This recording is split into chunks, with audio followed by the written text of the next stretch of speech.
I know. There's the new Kamala. 107 days is my candid personal account of the shortest presidential campaign in modern history. Over the next few months, I will travel our country to share behind-the-scenes moments and lessons learned and how we keep moving forward together. I'll see you there. I can't believe, dude. This morning, I was listening to the New York Times Daily report on Laura Loomer.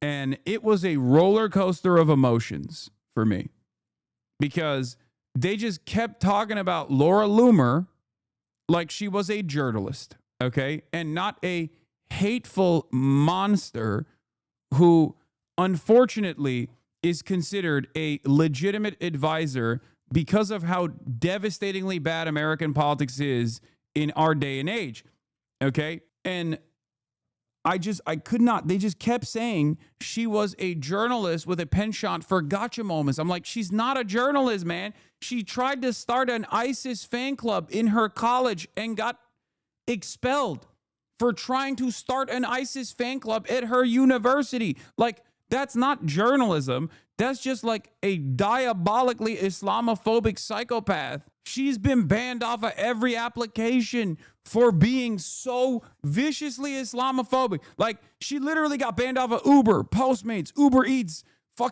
She got banned off the goddamn weather app for being like, why are Muslims on my application? I don't want Muslims to be on the application. She's an insane person. Like, genuinely an insane person. And now she got Trump's ear. And she's like actually dictating policy. She went from chaining herself to the Twitter headquarters because she got banned off Twitter to literally commanding the Trump administration, having Marco Rubio's ear, telling Marco Rubio, cut out aid, cut out like this program that you have where like some of the children who are being exploded with our weapons are coming to the United States of America for medical care. You need to stop giving them the medical visas to come to the United States. Like and she got that. She got that wish across. She was able to convince Marco fucking Rubio to stop that program. Anyway, we are ruled by monsters. Why did I talk about Laura Loomer in the process of talking about Kamala Harris? Because one of the interesting moments there was like after she got banned off of every application and everyone was like, you're a fucking racist monster, please leave us. What did she do? She ran for office. Okay? Unsuccessfully twice.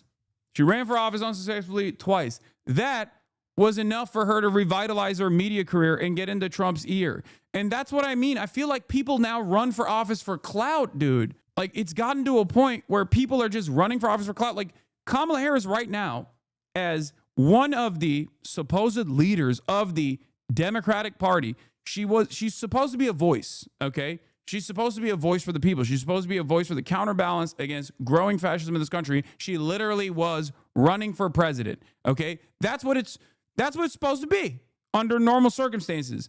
But she's not, and everyone knows she's not.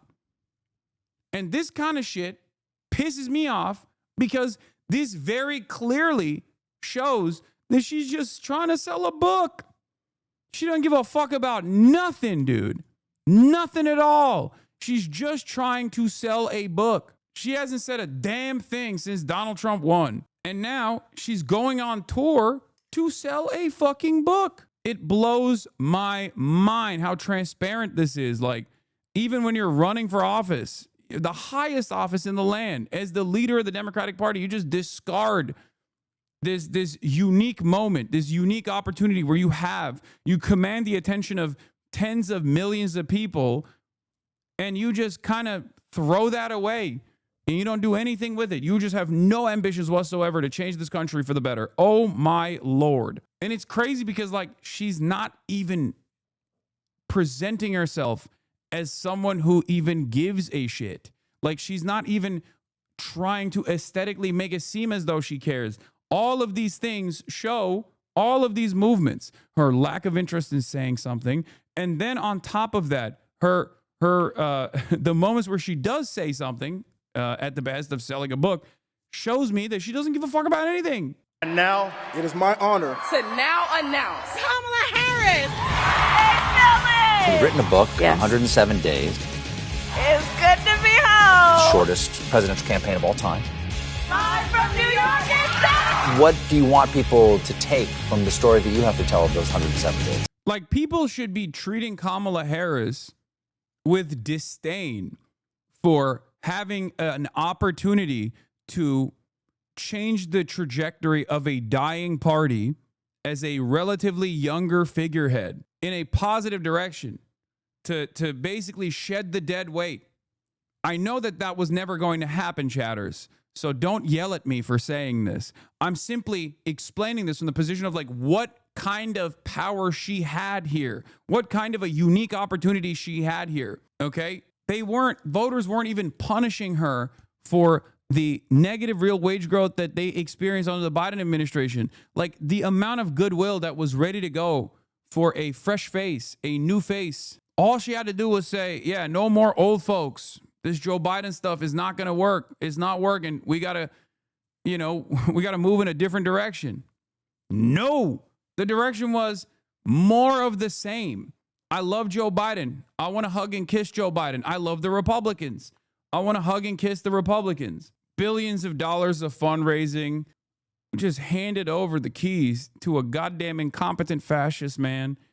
I don't know. I don't know anymore. I don't know what to say. And I keep repeating this over and over again, as I did while the campaign was taking place. And liberals never forgave me for being correct too early. Like, she's literally trying to sell a book, man. That's it. That's the only time. The only time she's out.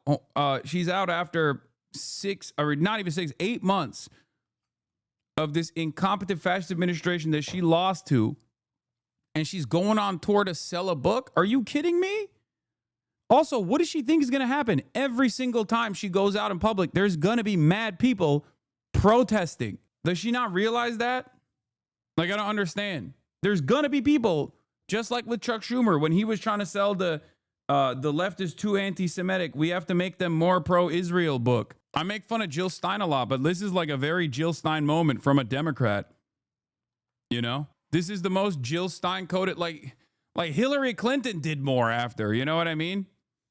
She probably shouldn't have, but goddamn, this is crazy. Where's Michigan?